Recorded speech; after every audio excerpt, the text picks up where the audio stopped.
So, hi there. This is Mike Gwynn, and I'm here with John Scalia. Scalia. And we're in downtown Hollywood. We're actually at the farmers market at the Grove.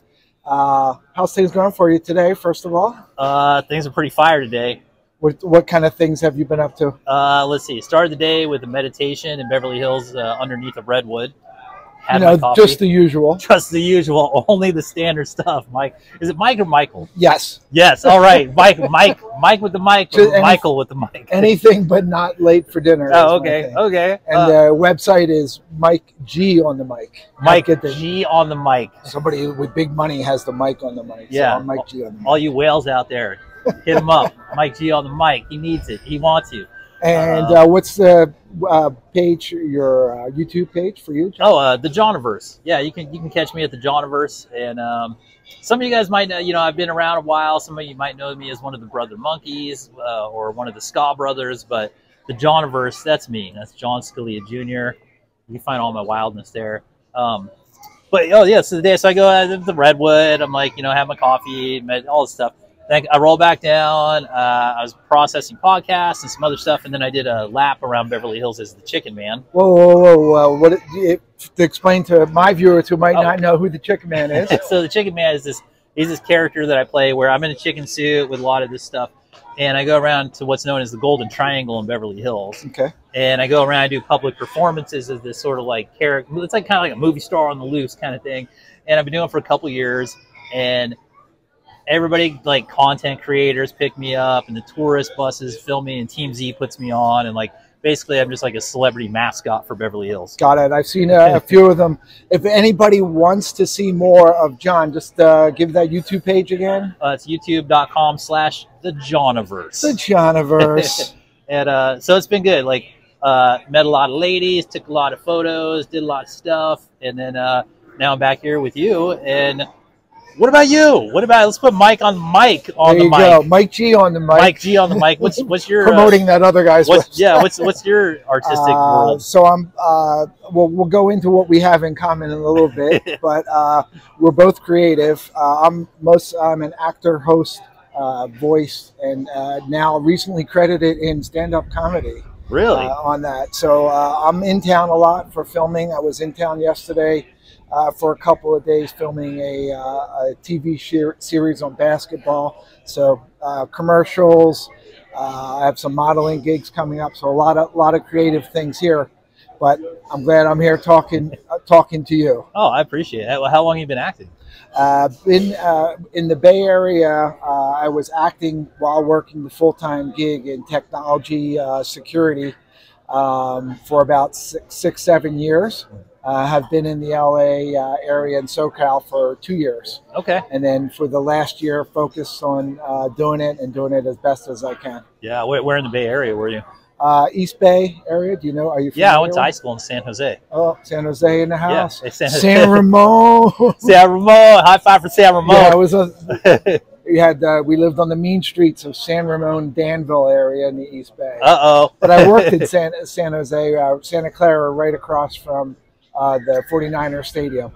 So I enjoyed that lovely commute in and out of the Silicon Valley. Oh yeah, the beautiful Silicon Valley. No, it's the only drive that makes the LA drive look good. Yeah, really. Yeah. Silicon Valley, dude. The Bay is just in its own zone. It's in its own dome. It's not one that I prefer. My whole dad's side of the family is from like San Francisco, Daly City, and I'm glad we got out of there. Yeah, I came from colder back east area, originally from Philadelphia, so the Bay Area was awesome. We had a chance to move down south, and if I could use my improper English, down south is awesomer. Yeah, it is awesomer. I like that. So, hey, we do have something in common besides being two good-looking guys. with beautiful hair. What is it? Wait a second. I got the real deal here. Don't hope the wind's not blowing, or else my tooth will fall. What do we have in common? Well, love of Italian food and cheesesteaks. Yeah. but on a much lower level, we both did graduate from West Point. Really, we did. Yeah, we did. He's right. John is right. Michael Gwynn, and I'm a 1986 graduate of West Point, and courage never quits. I'm a graduate in 1998. Duty will not wait. Oh. Which funny thing, we had like 3 other better mottos, and I'm pretty sure the Academy picked the lamest one. I think because we had Masters of Fate. Oh, that's 98 Masters sounds of Star Fate. Wardian. Yeah, we had that one. We had a couple other ones that were just like heavy metal album titles, and Nice. they were like, no. I can't imagine why they wouldn't pick those. Really. Well, we can also go into our discussion at some point about the removal of duty, honor, and country, talking about mottos. Oh yeah, yeah. Well, the whole West Point thing. West Point's being affected by like corporate control, and they're using the Army to like go back into West Point to get institutional control, which is never how it was set up. It was set up for Washington had a vision, and Jefferson signed it in where there was like supposed to be a repository of military wisdom. It wasn't supposed to be a engineers, feeder. Yeah, specifically, yeah. It was never supposed to be a feeder into the Army. That was like a secondary thing. That was like a primary, like Oh, by the way, these engineers can actually lead soldiers at some point. So it was like, let's get them all in, and do that. So, but yeah, West Point. Yeah, we graduated from there. And like, so what'd you do when you got into the Army? I was in the field artillery. And I always tell people, unless you're from Oklahoma, that I had a 3-year vacation in Germany, and then I served a 2-year sentence in Oklahoma. Oh, wow. Yeah, so sentence meaning that it was not the best place of all places. People, did you really serve a sentence? I'm like, no. So I was in there right when Desert Shield and Desert Storm was kicking off. I was just made captain, and I literally had the bags packed, but they decided anybody who's actually teaching to keep teaching because they were throwing people through all the training areas.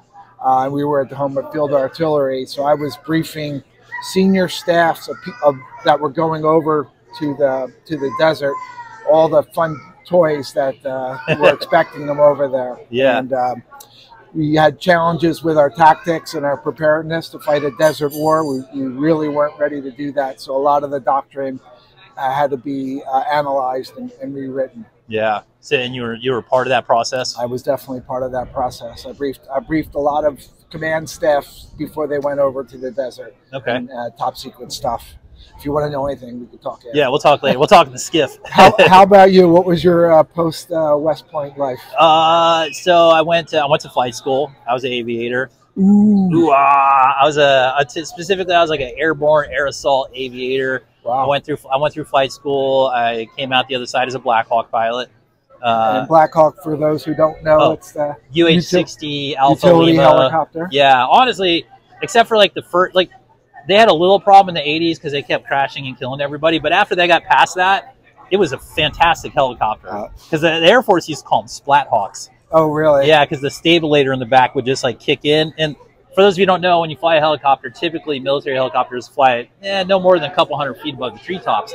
So any extreme changes in altitude is not good for the crew or the pilot. Got it. And but once they fix that, especially when it ends in zero acceleration at the bottom, it doesn't do anybody any favors. It's not good. It's not good. So I did that. They stationed me in Germany.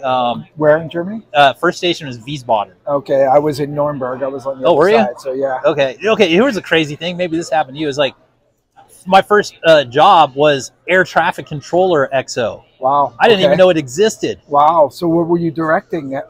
Helicopters and planes? No, or? So I was in charge of all these air traffic controllers. Oh, okay. That I didn't even know existed. And check this out: we were in Wiesbaden, which is in Frankfurt's airspace, and Frankfurt is the busiest airport in Germany, and it has the most freight and cargo, and it's Class C airspace, which is the most restricted.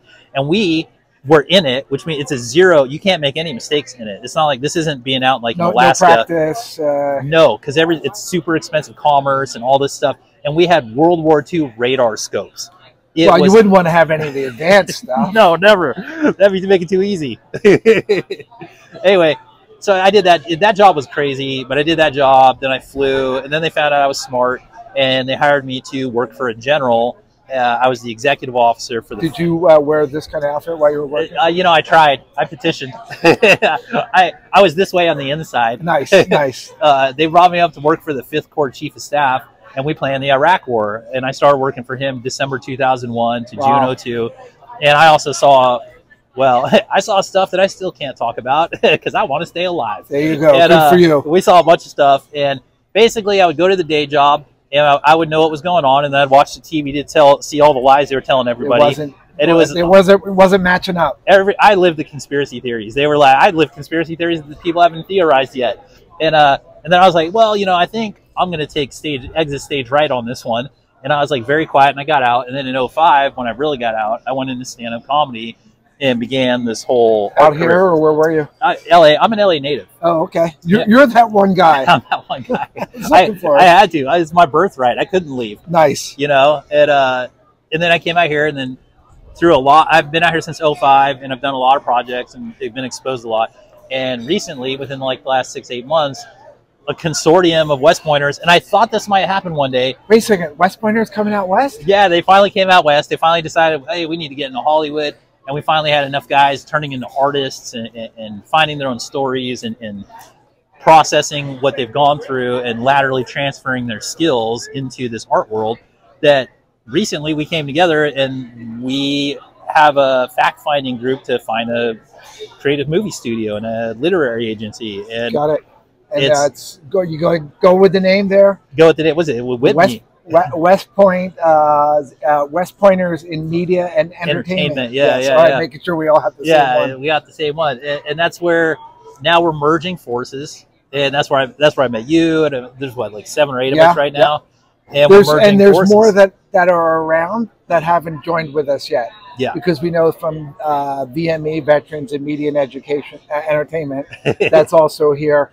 That there's a bunch there, and I'm also part of the American Legion Post 43, which is in LA also, and there's a few West Pointers in Media and Entertainment that we need to gather in. There's a big group yet to be, and we're kind of at the start of it. Yeah, we're at the start of it. We're sort of like starting the mafia. If I've been in Hollywood so long, everybody's got a mafia. That's like the open secret here. Is like any community, because it's mass communication.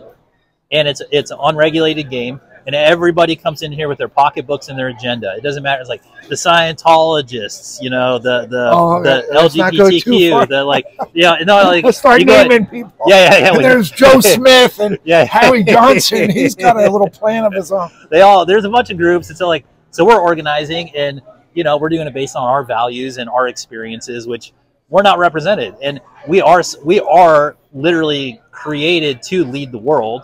And so we have a very interesting, unique perspective, because not only are we trained and we know how the matrix is built, and we've maintained the matrix and built it in places, we are the Praetorian Guard. So we've been keeping eyes on all these different, entities, and we have a very unique perspective that hasn't been properly brought to the world yet. And I think, us coming together is going to create a synergy of really positive, really powerful perspective that's going to be good for everybody, because I trust that everybody that's in it is in it for the right reason. And so that's why I'm excited about us sort of coming together and meeting. Got it. And totally agree. And just to add on that, the synergy, that's my email, is all about synergy. 1 + 1 = infinity is on my LinkedIn. So I believe in all that. The one thing I think we bring as West Pointers, a couple things, is we definitely have a work ethic. So we're going to bust ass to can we say that on your show? Yeah, you can say whatever you want. You can say it on my show. Yeah. Don't go too far down the line past that.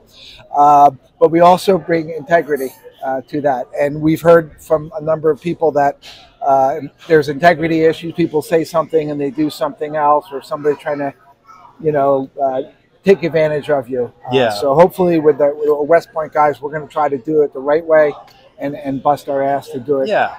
And honestly, everybody at this point knows the general story of what the horrors are that are happening in Hollywood, the corruption parts.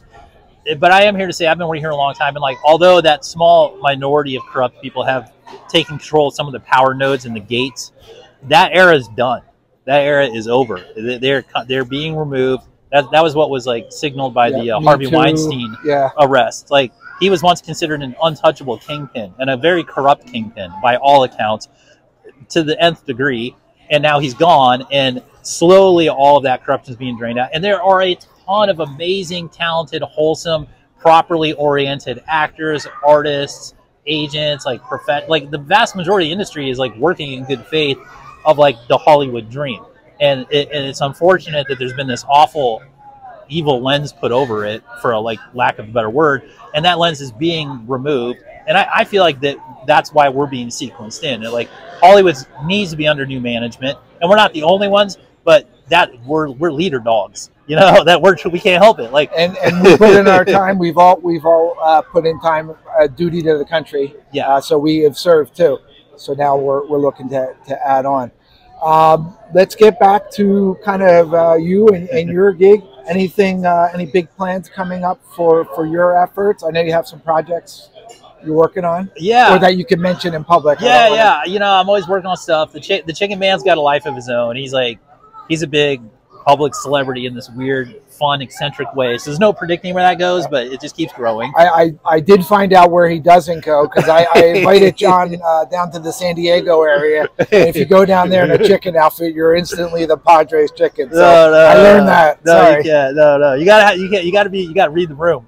Sometimes you got to read the city. Got it. Yeah, I can't go on the chicken. I can't go on the San Diego so chicken. So you just stay in that terrible area of Beverly Hills and the Triangle. And, I've been confined to a terrible golden cage. But yeah, so the Chicken Man's doing his thing, and there's a bunch of media coming off of that, and then obviously working with the West Point group. That's a fun thing. I'm getting invites now to like start coming in and do stand up again. And yeah, I've got acting game. I've got agents over at ASAP Talent Inc. For all you guys out there, casting directors, you can pick a camera, either one. You can cast me through ASAP Talent Inc. I'm in there. I've got a bunch of I got a bunch of friends in the industry, across all the industries at this point. Yep. So yeah, I don't know. Does that answer the question? Yeah, I think so. I think so. I didn't want to reveal anything before it was due time to be revealed. But you're working on a lot of stuff. Working on a lot of stuff. Acting on that. So good luck with that. I have some acting projects coming up. If anybody wants to follow me, Instagram, it's that Synergy. It's MG for Synergy is my Instagram handle. Michael J. Gwynn, and then we'll soon to have the broadcast channel of Mike G on the mic. Ooh, to do that. Yo. What's your plan? What's your forecast for the year? My plan is yes. I put out earlier that it's the baby talking goo goo. Language I posted, and it says here's all my detailed plans for 2024. So I do have some projects coming up with some potential movie things. I do have a modeling thing coming up, so I have my fingers and looking to expand on the comedy and the West Point group. I like it. Also, yeah, you got it together. Yeah, well, it isn't together, but it's going. The truck is moving. The truck is moving. Yeah. Anything else we want to touch on before we got there's a bunch of stuff we can touch on. Let's see. In terms of LA's awesome, and LA works better when you collaborate, right? Interesting. And at the bottom, I love you setting up all my lines. At the bottom of my signature block is "Together we succeed." Oh, high five! I live by that. That when we work together, we both succeed. We all succeed when it's a whole group that's working together. Yeah, I agree. And the trick I think that people fall, or the problem people fall into, is to develop. You need to develop solo. You need alone time to develop and stuff. But once you got to bring something to the party. But then you got to bring something to the party. Yeah, if you're gonna go to potluck, you got to go home and cook it before you bring it. And but I feel like once you've cooked it enough, then you go find the party to take it to, and I feel like that's where we're at. I feel like I think that's a general sentiment right now too in LA, because LA's basically been shut down for about a year and a half through strikes and business practices and COVID. Really, it really didn't come back too much from COVID yet, to be honest. Well, it's COVID, and then it was the strikes, and there's one more crew level union agreement that has to be done. So what I'm hearing from the sets, all the geniuses, so take it for what it's worth, but it is from the people who are actually on the sets with me. They think the summer months are really when things are going to be picking back up again. Yeah, which the money faucet was supposed to get turned on in December, because look, the guys, the executives who own the studios, only 5 to 6 studios are owned by non-artists at this point. There's pure corporations. Apple and Amazon aren't even media companies, but now they are. And they said from the outright that they just wanted to starve people out of their houses and their apartments, and that's what they've been doing. So any of this oh, well, maybe we'll get it next month. Nah, they're just choking everybody out of the game. They said they would do it, and they're doing it. And that's just being men about it. I think that we can create new things that are outside of their systems. I think that's why the West Point thing is so critical. And I think if you're watching at home, if you're an artist at home or somebody, you need to like be in a mode of radical self-reliance right now, because the systems aren't really going to come back. And if they do, they don't really want you in them. That's why they push so hard for AI, and they got AI clauses in there that are going to allow them to decimate the industry. And just like you know, where they had the movies took over, or the movies took over from the theater, TV took over from the movies. You know, when every TV, then cable took over from TV, and we have to change, adapt and overcome. I think that's a Clint Eastwood line. Adapt and overcome. Yeah. I mean, on the real level, like the movie. So people don't even think about it. The theater owners are not owned by the studios, and the studio owners have notoriously treated the theater distributors awful. Just through time. So what they need is an alternative. They need independent studios to come in and say, hey, you know what? We'll give you a better deal. Here's quality, right? Like, there's studios that are doing that, and that is the American way. It's like, if that system is like messed up, or if the amount of entropy in the system has caused it to be non-useful, stagnant, or not working, just not working, which is basically what we're at. It doesn't matter why necessarily. It's all gridlocked and the entropy is kicked in. It's time to create new systems, and like systems that are fairer and address these points, and maybe they aren't such huge money grabs, because that's not what Hollywood's about. Hollywood didn't rise to prominence because of a money grab. Hollywood rose to prominence because it's providing perspectives that people need and enjoy. Got it. And take them away from their reality when they go to a theater, or they turn on the TV, or they watch through their phone, even for short periods. So hopefully provides good escapism. Yeah, well, that, and honestly, there's like a million things. Like, sometimes you go into a movie for escapism, sometimes you go in for hard reality. That was the story of like 60s cinema verite. Was like, we were sick of seeing these like diagrams of upper class living and high society problems and all these people that nobody knew on screen. Marlon Brando showed up and said, hey, this is what a working class guy looks like. Pay attention for once. This is how you process emotions. Like, people need actors to show them how to process emotions. Now, we're in an era where therapy and all these things have like come on the scene, and so it's not as vital as it was, but truthful perspectives, how to process life, whether it's, sometimes you need to escape life, and sometimes you need to be deep in it in the theater. But like, helps the theater explain life, help us. Like, there's so many ways. Like, sometimes you need to be seen on screen, sometimes you need to not be seen on screen, sometimes like you need to see like aliens, sometimes you need to see humans, sometimes you need to be scared to death, sometimes you need to be like blissfully like brought to God. Like, there's a million different ways to like give a perspective, and they're all necessary. Yep. Wow, so many options to do that. Why don't we call this one, and we'll wrap it up, and then we'll get together again and maybe do a few short ones. And maybe some updates. Go from there. That's just crazy. All right, great to see you, John. Thank you for sitting down with us. We're at a beautiful location here at the Grove. I appreciate it. Thank you. Any other closing thoughts from you? No, just all great vibes for you and anybody watching, and let's do this together. Let's be a successful human species. Awesome. Take care, everyone.